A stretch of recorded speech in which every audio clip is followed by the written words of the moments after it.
Hiritarrak integratu behar dira prozesu hortan eta jakinarazi behar zaie, eskualdunak girela, zein den gure kultura, zein den gure historia, eta zein zuk izan diren kultur honak autonomia bat lortzen bali madugu, nola aldatuko zaien bizia, nola hobetuko zaien bizia. Hemendik gauzak kudeatuz, espekulazioa oztopatzeko, biztan ekonomiaismoa ere oztopatzeko, eta hemen ere 3.000 pertsona instalatzen dira urtero, eta honek baitu eraginak noski, Eta holako gauzak irakasi behar zaie eta esplikatuz, pixkanaka, bai luze da noski, ez da egin batetik bestera egiten. Bide luze horretan, akaso behintzat, zenbait arlotan, Korsikakakoa ispilu ona izan dezakegula. Joriz Larraza, demorari gabe geratu gara, lehentxeago esan dizute, geratuko nintzatekela zurekin gustora, goiz osoan zehar Korsikaz hitz egiten, baina tira, amaitzen hasi behar dugula, eta iruditu zait, amaitzeko modu on bat izan daitekela, zuk bisitak gidatuak egite dituzunean, pixkate ipatzea, non zabiltzan bisitak gidatu horiek egiten, ean horbaitek zurekin nola egin dezaken bat? Niko, esker, Urgunean egiten ditut, nire egiskan eta Urgunean eta gero Ipar Eskualegian eta hor saiatuko naiz pitiat Nafarroan ere egite batzuk, Amaiugen eta Bastanen ikusiko. Helburua da bertakoei ere gure historia irakustea eta bereziki eskualegitik etorritako eskualegitik etorritako jendeari erakustea zein den nola bizi den Lapurdi eta zein den gure historia ere eta kultura. Joritz, egia esan ongi asko etorriko zitzegula Hego Euskal Herriko askori, bidasoaren beste aldera begiratzea, 3 lurralde daudela, onartzea eta Ipar Euskal Herria propio ez dela ezer baitere barneratzea. Joriz Larraza esandakoa mila esker analiziaren gatik, eta ez gertutik jarrituko dugula zure lana. Mila esker zueri eta ongi izan, eta espero dut egun batez denak eskualdun bakoitzak joanen dela Korsikara. Zentan, iazki, maiten du eskualegian bezala garela, arrasongi etorriak dira, eta baina gauzainitz, miresgarria da, luga. Espero baietz, mila esker Joritz. Are, ikusate, adio. Aio.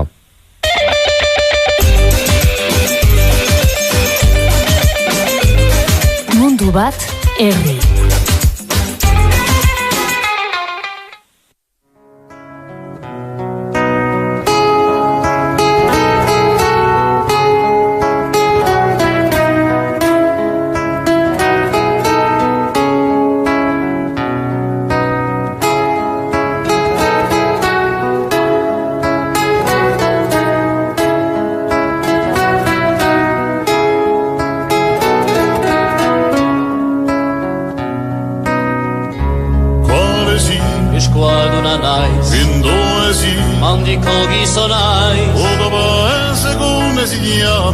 Euskadi enerria da Nor zara Nungoa zara Joritz Larrazak esan digu bai, herri maitatua dela gurean Korsikarra eta kaso guare eta gehiago maite gaituztela bertan. Ezberdintasun handiak edukiarren antzeko zapalkuntza jasan eta antzeko erronkak partekatzen ditugulako. Eta kaso Hego Euskal Herriko zeregintxoa ere hortxe, gutako askok Katalunia edo Galizarekiko dugun gertutasun hori Korsikara ere edatzeko saiakera egin beharko genukelako. Baina dagoeneko denborari gabe hementxe utzi beharko dugu gaurkoz eta modurik onena euskaraz eta kortsikeraz den abesti honekin amaitz izango da, askatasunera izena duena. Herri gehiago elkar ezagutzeko zain izango gaituzu datorren astean Mundu bat herrin. Aio. Zantzari hortez marin xerra Baida herreria Bainan eskuara beti bizira Eskualdunak izan nahi dugu Presoak etxean nahi dugu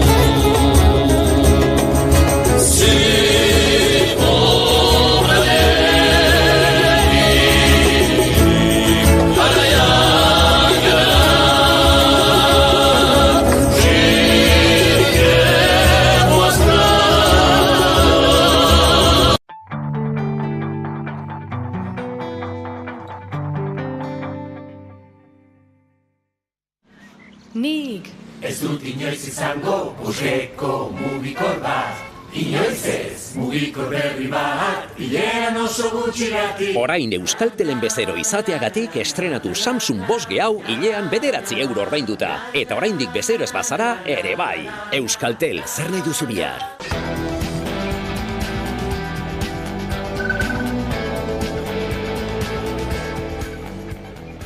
Sektore publikoko langileak grebara deituta daude gaurko Araba, Bizkaia eta Gipuzkoan. Denera 150.000 behargin baino gehiago. Urte erdiko epean egiten duten hirugarren lanuztea da ELA Lab, Comisiones Obreras, SK eta Stella sindikatuek deituta. Manifestazioak eguerdian egin dituzte Bilbon, Donostian eta Gasteizen, eta antolatzaileen hitzetan orain arteko jendetsuenak izan dira. Izan ere, denera 28.000 lagun elkartu dira. Horregatik, Eusko Jaurlaritzari eskatu diote jarrera aldatu eta eurekin negoziatzeko.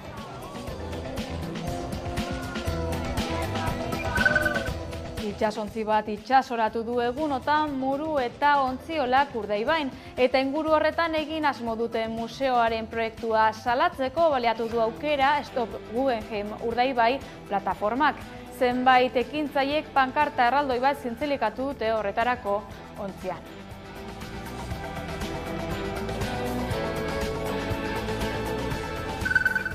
Frantziar barne ministro Gerald Darmaninek Korsikako ordezkari politikoekin akordio instituzional zabala iragarri du martxoaren 11an astelehen gauean Korsikarako autonomia estatutu bat aitortzeko.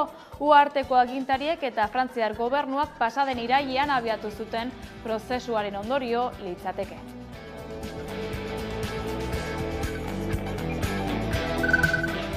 Abiatu da Zipretik Gazarako itsas korridore humanitarioa zeharkatuko duen lenontzia. Goizeko 8:30 eman du berria Open Arms gobernuz kanpoko erakundeak sare sozialetan. Hala, itsas korridore humanitarioa ireki izana goraipatu dute zerrendako giza larrialdia arintzeko balioko duelakoan.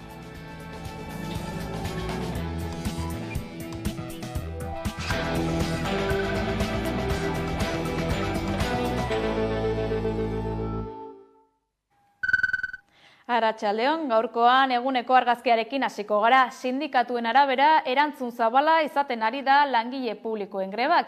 28.000 lagun inguru elkartu dira manifestazioetan. Orduzarrek esan du ulertzeko oso zaila dela greba eta nabaria dela bozenatarian EAJari kalte egiteko duen asmoa.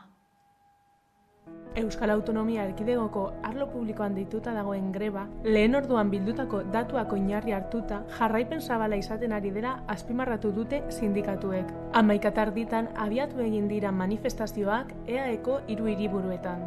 Sindikatuek zabaldutako ohar bateratuaren arabera, jarraipena oso zabala da, hezkuntzan edota udal eta foru esparruan, eta zabala garraio publikoan. Osakidetzari dagokionez bestalde salatu dute gutxieneko zerbitzuek guztiz baldintzatuko dutela lanuztearen arrakasta.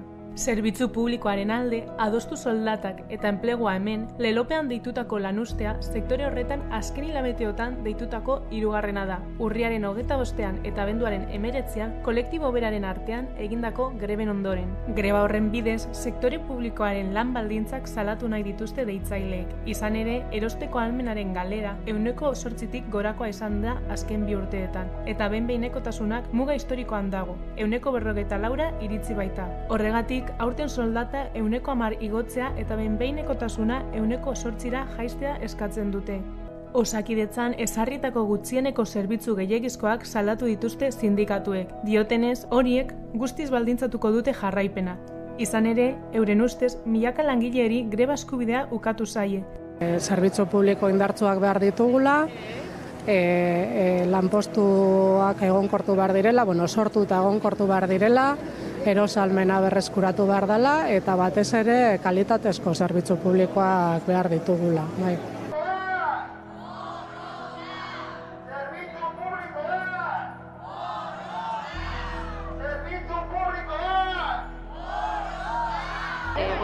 Gaur ere, milaka langile publiko atera dira kalera, zerbitzu publiko kalitatezkoak, euskal zerbitzu publiko kalitatezkoak aldarrikatzeko. Administrazio orokorrean eta justizia administrazioan jarraipena aurreko deialdikoa baino zabalagoa izan da, baina herrialdeka eta esparruka aldakorra da. Dena dela, azpimarratu dute udal eta foru erakundeetan izaten den jarraipen oso zabala. Sindikatuek euskal sektore publikoan soldata igoerak eta enplegua negoziatzea eskatu dute. Madrilgo gobernuak adierazitakoak baldintzatu gabe, eta beste aldarrikapen batzuen artean, 2024ko langileen kolektiboerentzako 100% soldata igoera eskatu dute. Baita langileen lan kargak arintzea eta lanaldi asteko 32 ordura murriztea ere. Sindikatuen arabera, agintari politikoak sektore publikoko langileengandik eta herritarrengandik oso urrun daude.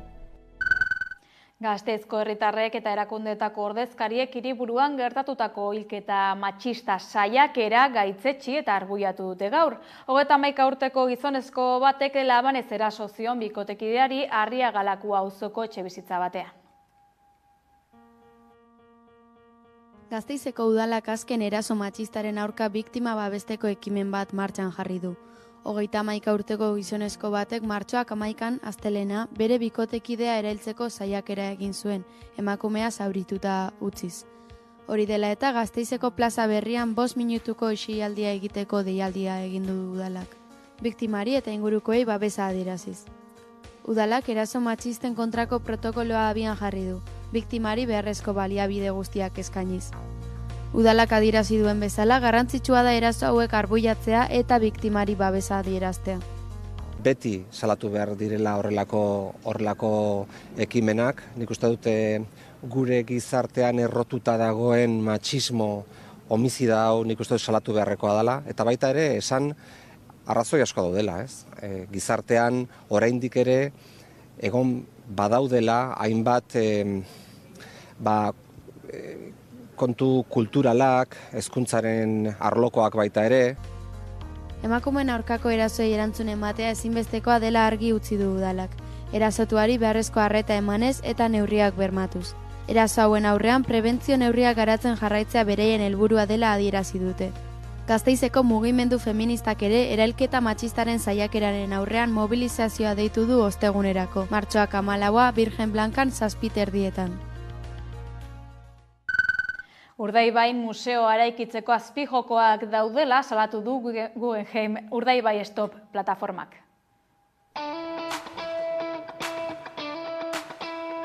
Guggenheim Urdaibai Stop osatzen duten elkarte eta gizarte eragile guztiek gogor salatu dute berriz ere Bilboko Guggenheim museoaren edapena Busturialdean. Horretarako Muruetako ontziolan uretaratuko den itsasontziaren egoera salagarria azpimarratu nahi izan du Eider Gotzik. Gaur hemen bildutako elkarte eta gizarte eragile guztiok berriro gogor salatu nahi dugu Bilboko Guggenheim museoaren edapena Busturialdean. Horretarako gaurko eguna aukeratu dugu, Muruetako ontziolan itsasontzi bat ureratuko denean. Foru Aldundiak ontziola erosteko asmoa adierazi du. Alabaina hori erosteak ez dauka inongo zentzurik. Eta eraikinaren eraizketa zein lur kutsatuen garbiketa herritarron diruarekin egitea onartezina da. New Yorkeko Guggenheim frankiziari bere negozioa handitzeko behar dituen azpiegitura guztiak doain eskainiz. Horretaz gain elkarteko kide eta bozeramaileak Urdaibaiko biosfera eta erreserba babesten duten lege eta normatibak aldatzeko dauden ekimenak mai gainean jarri nahi izan ditu udal, ministro, foru eta hitzarmenei Urdaibai ez dagoela salgai gogoratu. Proiektu hau bideragarria egitea, helburu duten lege eta normatiba aldaketai ez. Ingurumen eta ekosistemaren integraltasuna arriskuan jarri dezaketen jokabidei ez. Eskualdeko herritarren ongizatea, kultura eta etorkizuna mehatxatzen duen proiektu turistikoari ez. Guggenheim Urdaibai proiektua, stop. Prentza aurrekoan gogorarazi dute Urdaibaiko eskualdeak marko legal berezia duela eta herritarren eskubideak bermatzeko araudiak errespetatu behar direla. Hezkuntzari dagokionez, Nafarroako Hezkuntza Departamentuak gaur hezkuntzarako ratioen murrizketekin jarraituko duela jakinarazi du.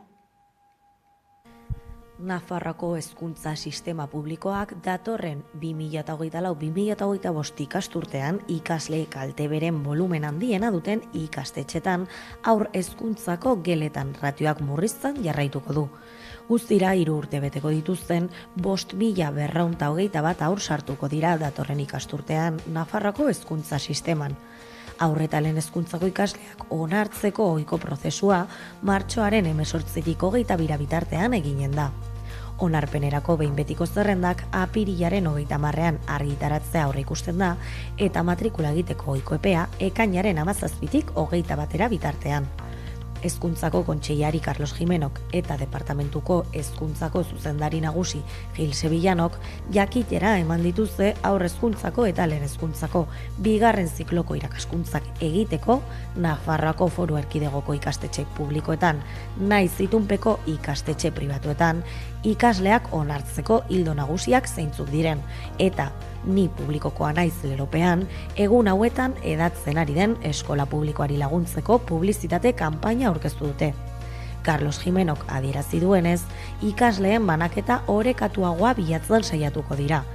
Acneae indizea kontutan hartuz. El Departamento de Educación ha determinado para el próximo curso 24-25 una disminución de la ratio de 20 alumnos o alumnas en el primer y segundo curso del segundo ciclo de educación infantil y a 22 alumnas o alumnos en el tercer curso del segundo ciclo de educación infantil en los centros educativos y modelos lingüísticos que, a fecha de la elaboración del índice de alumnado con necesidades específicas de apoyo educativo, tengan un índice negativo, es decir, que cuenten con un volumen de alumnado vulnerable superior a la media de su respectiva área de influencia. Ratioen murrizketa progresibo bat da eta ikastetxeen sarean edatuz doa 3. urtez jarraian.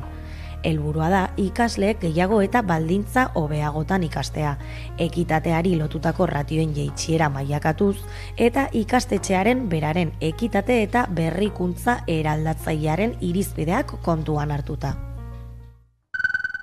Bidasoaren beste aldean, Ostia kolektiboko laukide auzipetuak izatear dira arratsalde honen hastapenean martxoak 12 Baionako auzitegian laborantza lurren defentsarako eginiko ekintza jakin bati lotua da auzia.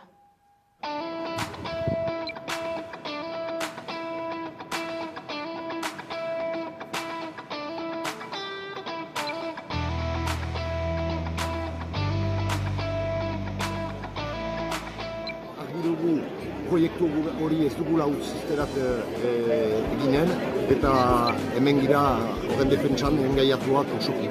Hemen nahi dugu buig herri hauzitan egiari. Pentsatzen dut ez dela tribunaluntan pasatuko buig handien-handienetarik da, eta badakigu untsa justizia horrek nola tratatzen dituzten handiak eta herritarrak.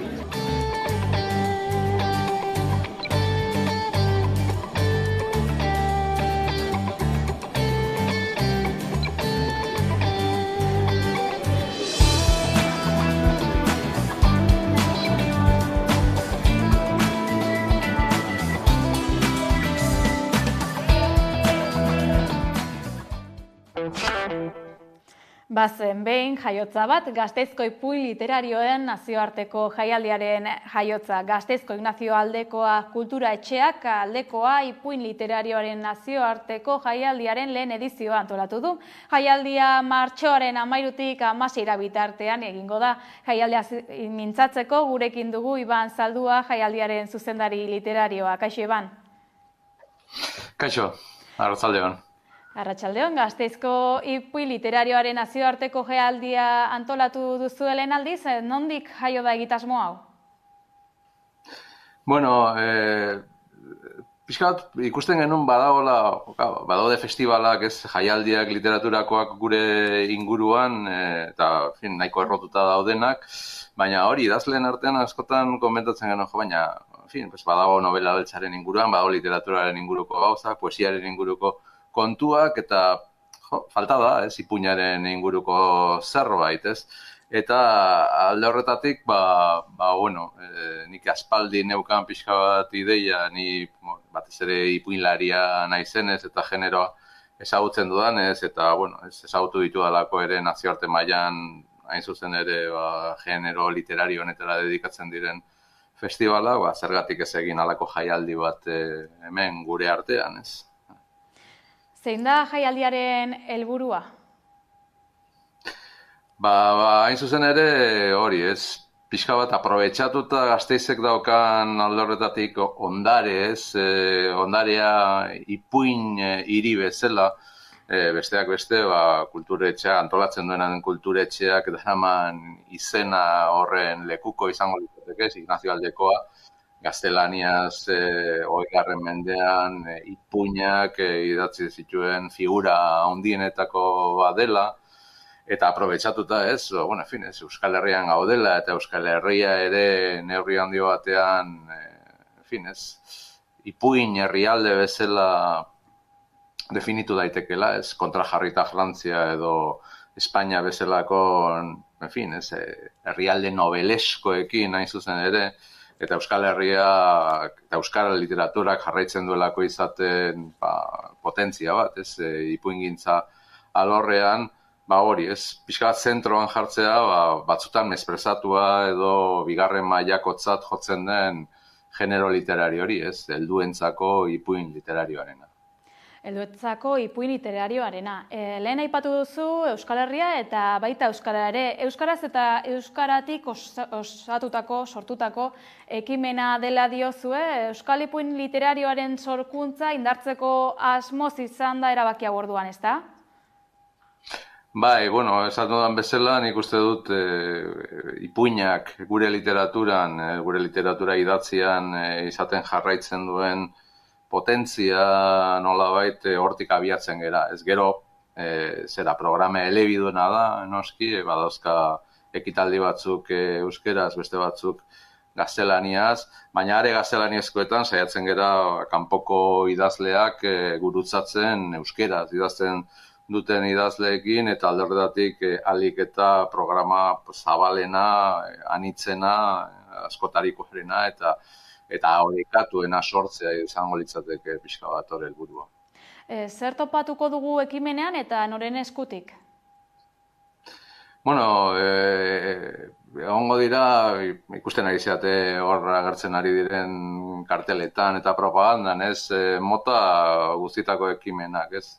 Egongo dira mainguruak, non idazleak gurutzatu ingo ditugun, baina ez bakarrik idazleak, baizik eta baita kritikari literarioak ere, kritika literarioaren alorra oso importante iruditzen zaidalako, edozein ez sistema literariotan, euskal sistema literarioan bertan ere, baina badaude ere hitzaldiak, badaude ere tailerrak, ipuingintza lantzeko, eta ipuin irakurraldiak ere, iruditzen zaigulako, ipuina hitz egiteaz gain, ipuina gozatzea, zuzenean, irakurraldi batean, musikarekin lotuta, irakurraldi horretan izango dugu, Joseba Sarrenendia, Arkaitzkano eta Aintzane Ausandizaga, eta gurutzatuko ditu kasorretan Gasteizko musikari batekin, Benize proiektuarekin hain zuzen ere, halako giro bat sortzeko, ez.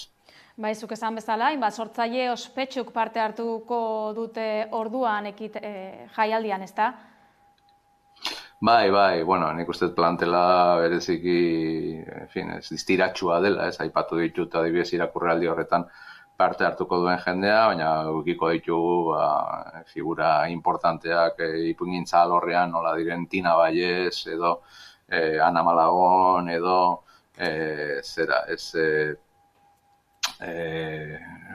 Pedro Ugarte, hemen Euskal Herritik, eta baita Isaac Rosa edo Aixa de la Cruz, eta adibidez tailer bat ematen Maria Sunlanda, bezalako, idazle haundia, beraz, nik uste dut, lujuzko programa bat egin dugu, eta alde horretatik ipuina nolabait goratzeko aproposa izango dena. Luzuzko programa honi begira, esan daiteke irekia dela, hau da, herritar guztiendako irekia dela jaialdia, ez da? Bai, esan bezala, hori, dago zuzenduta literaturan interes minimoa izan dezakeen orori, eta alde horretatik, oso irekia da, ez? Egia da, esaten dudan bezala, novelaren imperialismoaren aurrean askotan bigarren mailakotzat jotzen dela ipuina eta jendeak adierazten duela ez daukala hainbeste ohiturarik, nik hori konprobatuta daukat, zuzendu izan ditudan irakurle taldeetan, irakurle klubetan, baina behin sartzen hasten zeranean generoan eta bere kodeak eta ulertzen hasten zarenean, jendea errenditu egiten da, ez eren gozatu handia hartzen ditu eta sorpresa handiak, ipuin liburuekin, batzutan novelak ematen ez dituen plazer batzuk eskaintzen dituelako, ipuina bezalako ez dakit, ez genero konzentratu, ez kondensatu batek. Hau kontuan izan da, non kontsulta ditzakegu programaren inguruko xehetasunak eta nola eman dezakegu izena?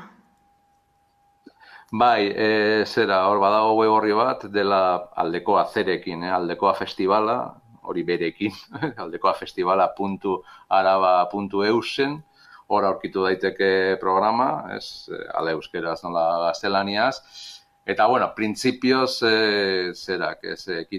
ekimenak, jarduerak, hitzaldiak, mainguruak, irekiak dira, eta apuntatu beharra dago, ez debaldekoak dira, baina apuntatu beharra dago, nik uste dut apuntatu gabe ere ez dela arazorik izango sartzeko, baina bada ez bada hobe da apuntatzea, hor arazoak egon daiteken bakarra seia betetzen ari zen, hain zuzen ere Mariasun Landak larun bat goizean, 16an emango duen tailer literarioa, dalako masterclass bat ipuinak idaztearen ingurukoa, baina besteetan uste dut ez dela arazorik izango, baina beti da hobe bertan gonbidapen bat lortzea ez dena bat ere zaila.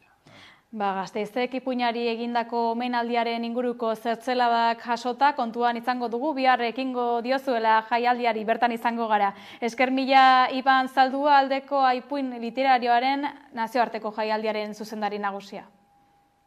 Eskerrik asko zuei. Jarraian, korrikari emango diogu paso, izan ere ostegun honetan martxoak 14 Irunen hitzordu garrantzitsua du Euskal Herriak, bertatik abiatuko baita Arro Herri leloarekin 23. korrika. 11 telebistatik jarraipena emango diogu lasterketari, beraz, adibili.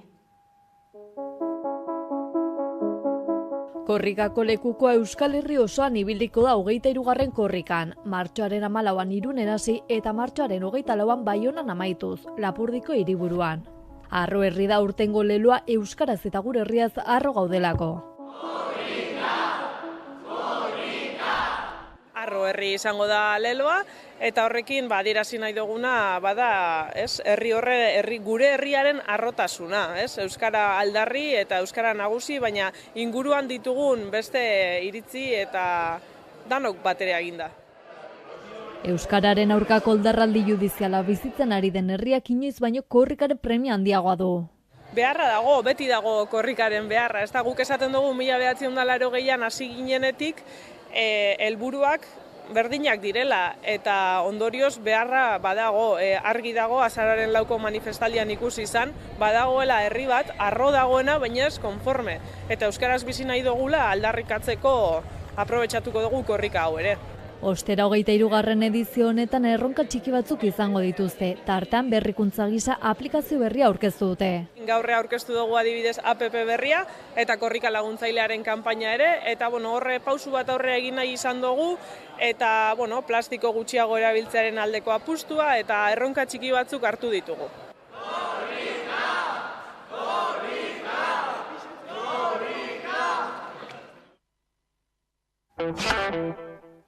Zerbitzu publikoetako greba aipatu dugu hasieran, baina orain lehen sektorera goaz. Lehen sektoreko protestei begira badugu berririk Nafarroan, Irune?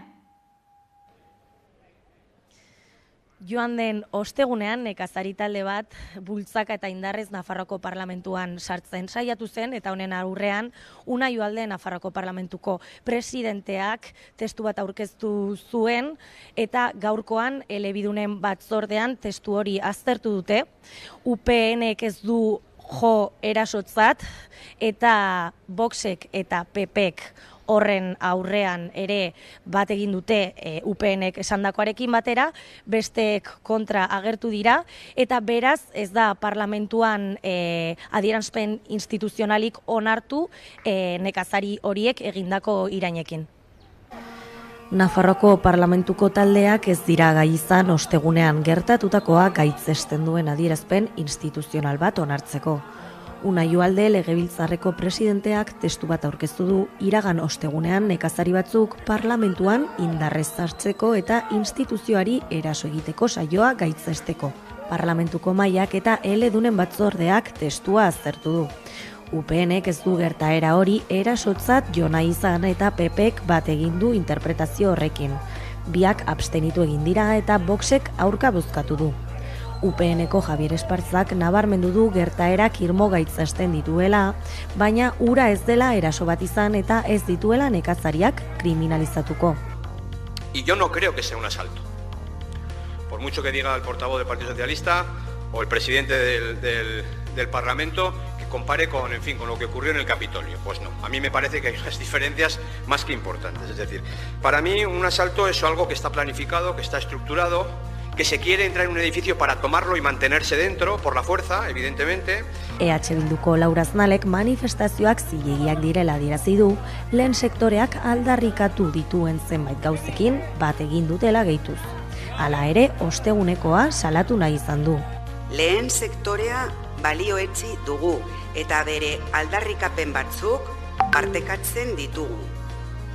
Baina ostegunean gertatu zena ez da modua, ez da bidea. Nekazari batzuek izan zuten jarrera arbuiatzen dugu eta horregatik guk babestu dugu aurkeztu den adierazpen instituzionala. Zoritzarrez ez du aurrera egin eskuinak ez duelako babestu. Beraz, parlamentuak ez du adierazpenik onartu, eskuinak ez baitu ostegunekoa erasotzat jo. Nafarroan segiz nazioa garela aldarrikatzeko aberri eguneko egitarau oparo aurkeztu du EH Bilduk. Konta iguzu Irune. Gaur Gaztelu plazan aberri eguna aurkeztu dute, hemen Iruñean ospatuko dena martxoaren 31an, Oiana Etxebarrietak eta Fernando Barrenak aurkeztu dute aberri eguna, manifestazioa 12an izanen dago Lemetik Antoñutira, gero egunean zehar trikitixak, jolasak, kalejirak eta barreko gauzak antolatu dituzte eta kontzertuak ere, beraz egun osoko egitaraua prestatu dute, igandea izango dena martxoaren 31an lehen esan bezala. Fernando Barrena EH Bilduren Europako hauteskundetarako hautagaiak eta Oiana Etxebarrieta Eusko Legebiltzarrerako hauteskunde kanpainaren bozeramaileak agerraldia egin dute gaur goizean Iruñean, martxoaren 31an Nafarroako hiriburuan ospatuko den aberri egunean parte hartzera animatzeko. Barrenak aurtengo leloarekin bat egin izan nahi du eta argi utzi izan nahi du lehenago edo geroago estatu bat izango direla. Honetaz gain, pasaden astean Atarrabiako armarriarekin gertatutakoa salatu nahi izan dute. Horreko astean, ezagutu genuen herriko frontoian dagoen Euskal Herriko armarria kentzera behartu duela Nafarroako Justizia Auzitegi Nagusiak Atarrabiako udala. Ez da gauza berria historikoki, egoera zailak gainditu izan ditu Euskal Herriak, baina herri gisa gure kultura, hizkuntza eta herria bizirik mantentzeko gai izan gara eta etorkizunean ere gai izanen gara. Espainiako epaitegietatik euskararen eta bere erabileraren aurkako erasoak heldu dira eta bai eta Espainiako eta bai Frantziako estatuek egindakoa salatu nahi izan dute. Espainiako eta Frantziako estatuek ukatu aldigute gure izaera nazionala eta gurea herri bat dela, baina ezkerreko independentistok argi daukagu gurea herria dela, nazioa garela eta gure etorkizuna erabaki nahi dugula. Ambizio eta determinazio kolektiboa daukagu, hori horrela dela erakusteko, eta sinetsita gaude, lehenago ala beranduago estatua izango garela. Horretarako, gaurtik hasi behar gara lanean, eta martxoaren 31ako aberri egunean aukera paregabea izanen dugu horretarako. Bestalde, Etxebarrietak Iruñeko aberri eguneko ekitaldien egitaraua aurkeztu du. Gogora ekarri ditu azken 2 urteetako aberri egun arrakastatsuak eta dei egin du aurtengoa horrelakoa izateko. Manifestazioa, kalekira, kontzertuak eta umeen guneak bezalako ekintzak prestatu dituzte Euskal Herria Iruñera gira jartzeko Etxebarrietak adierazi duen bezala. Besterik ez guraldetik oraingoz 8:00 izango gara bueltan. Informazio gehiagorako badakizue kuskuxatu gure sare sozialak edo sartu hamaika.eus atarian. Esne beltzak eginiko korrikaren abestiarekin bagoaz, ongi izan eta laster arte.